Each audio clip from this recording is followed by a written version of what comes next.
Hey, welcome back to Evil's Comics. This guy right here is Evil Mike, or Mike if you prefer, and I have a review for you today. From Marvel Comics, we got Miles Morales Spider-Man, issue number 1. It's Legacy number 283. It's written by Cody, Ziglar, art by Federico Vicentini, colors by Bryan, and then letters by VC's Cory, Petit. And I think this is a Terry and Clark, or I think a Tyrion. I'm not sure, not positive. It does have a TC down here if you're curious. Before we get started, please like, comment, subscribe. I'm really bad at saying that. I gotta get better. All the likes, comments, views, all that stuff's help this guy. But to be all honest, I wasn't going to review this comic. I was picking it up because it was a number 1. Not because I'm a super spec guy, but it's been a long time since I was able to hop into certain characters, and Miles Morales being one of those.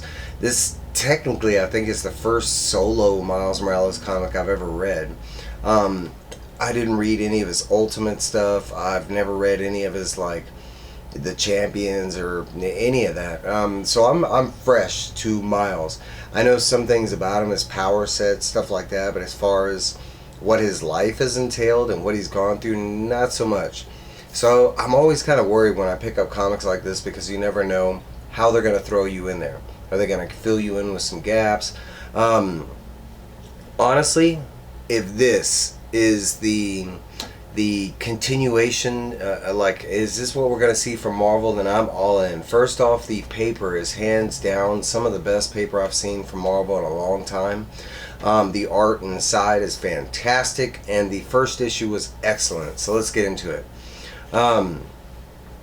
It basically starts out, and we're getting narrated about, it's basically a journal, and it's supposed to be Miles talking about, it's kind of like catching you up, and not really. It's just basically that he's that he's been dealing with the Beyond stuff, and then his whole clone saga, and it does kind of mention that. And then it kind of it just talks about the kindness of strangers and stuff like that. And then the book kind of, we follow some kindness from a stranger. This random girl, supposedly on a daily routine, buys this homeless lady and her dog some food or something like that. As it goes down, she's just wrong place, wrong time. Got her headphones in and doesn't notice everybody running away from where she's going, but Scorpion is there robbing a armored truck, and she just happens to be in the vicinity. She is actually about to get killed by a cop car, and that's when Miles comes in and saves her. It is a badass spread, especially because it's a paneled spread. It's pretty cool. Like I said, the art is fantastic in this book. Not one complaint about the art. But Miles ends up fighting Scorpion. He ends up asking why he's robbing an armored truck, and there's some joke about how he needed to make a withdrawal. And there just happened to be one by. Scorpion does mention that he's never really tangled with Miles solo. So it's kind of cool, new reader, hey, new villain. But basically, he kind of puts down Miles, saying that, what's wrong with Peter Parker, or he doesn't say Peter Parker, but Spider-Man. He's like, I got this, Spider-Man Jr., and he's like, man, this should be so easy, y'all got all the same powers. And that's when he's like, well, we almost do. And he does his Scorpion Sting thing, which Miles shocks the hell out of him. And then after that, he quickly, web slings him up, captures him, and leaves him for the cops. I am not... These are new for me, this team or group or whatever it is. They are called Pony, but they're kind of like cops or whatever, but they show up and they're there to take away Scorpion. But the leader, which is this the girl down here, I don't think we get a name on her yet, but she kind of mentioned, Miles is like, yeah, you're welcome, I saved the day, and she kind of does that whole well, you did save the day, but you caused so much more property damage than what was actually in the truck. Plus the truck was actually insured, so even if he had stolen it, they would have got their money back, and yeah, you caused like millions of dollars worth of damage. Not only that, and then she kind of like, she does this whole, like, this whole bubble is like all the different laws that he broke, and she's like, we could take you in for all that. And she's like, maybe next time you web sling in to save some people, think about, the laws you're breaking, and the what's around you, kind of thing. We catch up with, like, because Miles works the same way Peter Parker does, and he's trying to have a regular life at the same time as having a superhero life. But he's basically in college. His friend Genki, and like I said, all these characters are new. I know Miles, and that's about it. His parents, I know his uncle. But Genki is like, hey man, you can't be late again. Mr. Acapulco is on your butt, and blah blah blah. We get to see Mr. Acapulco, and sure enough, he does realize that both of them are late, and he does realize that Miles is featuring some battle damage from his recent battle with Scorpion, and kind of like brings it up, but then kind of doesn't. During the conversation in the classroom, like, he kind of exaggerates this point about having like special privileges, and because he won some lottery or something like that in life. I don't know if that has bigger meaning, like, as far as Miles goes. I think he's just talking about, like, he's not specifically talking about anything unless this guy knows that Miles has powers, which I don't think he does. I think he was just insinuating that certain people feel like they're privileged over others. But he does get Miles to kind of, jumpstart, because Miles is privileged, but at the same time he's privileged with purpose, kind of thing, and he doesn't abuse his privilege. Not that, new person into Miles, but not that I know Miles Morales to be. He's a hero, you know what I'm saying? Heroes don't really abuse their power.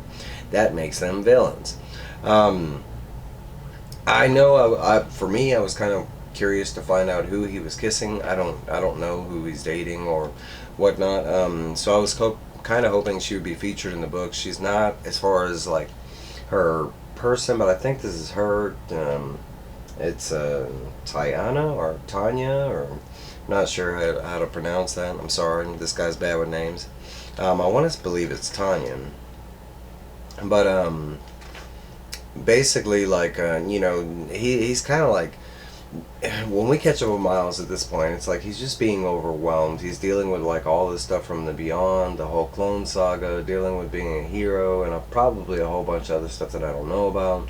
But at this point, he's really getting overwhelmed. He ended up getting detention during that conversation with his teacher, so he ends up taking off, and like, he knows the teacher's going to call his parents, so he's hoping to get like some release out, and for him that's web slinging.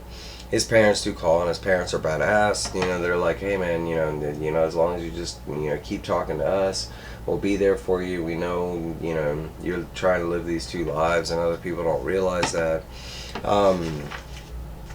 Miles is on his way home, because he is being grounded by his parents, but not out of malicious or anything. They're kind of like, like I just explained, they're aware of what Miles has to go through, kind of thing. But he still got grounded. But he does run into somebody that I'm not familiar with at all. But this guy is named the Bumbler, and the Bumbler is supposed to be like a C-lister villain or something like that. And he's run into Miles before, and supposedly there's been some conversation about like he needs to quit or something like that, and be a good guy and something like that. And the last time they talked, it seemed like Bumbler was going to do that, but here we are, and he's like robbing a bank again. So Miles this time he takes it personal, and he kind of like goes after Bumbler a little too hard. Bumbler mentions that recently he has acquired some upgrades, and he actually uses them on Miles. The first one kind of like, actually does some damage to Miles, and that's when you see this scene over here of Miles just beating the hell out of the Bumbler. The Bumbler's kind of down, and he's like, but he's like, yeah, stop beating me, Miles. I surrender. And he kind of does this like ultimate move where he tries to trick, and it's something called the honey punch. And at that point, Miles just goes ridiculously crazy, and just starts beating the hell out of Bumbler. He gets super pissed, and like I said, it's just pummel after pummel.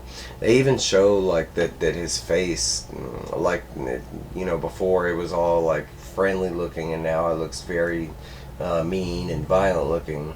Eventually he does tie him up after beating the crap out of him and tells him that he needs to stop and this and that. At the very end of the book, it's basically like Miles swinging away, and he's wishing to talk to Peter. He can't really do that, so basically he kind of has this whole like he basically does the whole with great power comes great responsibility conversation with himself, because he needs to hear it kind of thing.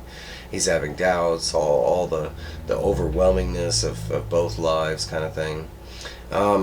At the very end of the book, Miles is swinging away, and we see the girl that he saved, and we kind of learn that she is not so good, and that she's been watching Miles. She knows a lot about Miles. I mean, they kind of show that she's got his secret, identity down. She knows he's Spider-Man. She basically is in the neighborhood. That's why she's been messing with that old lady, like watching. But it looks like this girl is going to be the next big bad for Miles Morales. She says she has some bad things coming on the way, kind of thing. But that is where this book leaves us off with. There is a soft preview of the second issue, and it features Scorpion and Miles again. But that is my review. Hands down, this book was fantastic. The story, the art, definitely the paper that they're using. And it's kind of odd because I bought several different other Marvel books this week, and the paper on this one is definitely way better than the other ones. It's a cheaper comic than the other ones were. It's only like one of the ones I bought were $5.99, and this one's only $4.99. So I don't know what's going on. Maybe Marvel just really, really loves Miles Morales, and I don't doubt it, Hey, but that's my review. Let me know if you picked it up. What did you think? What cover did you get? Are you a huge Miles fan? Or are you like me? Did you just hop in? What did you think being a new person? Let me know. I want to know this stuff, guys. Alright, guys. That's all I got for y'all. See y'all later. Bye.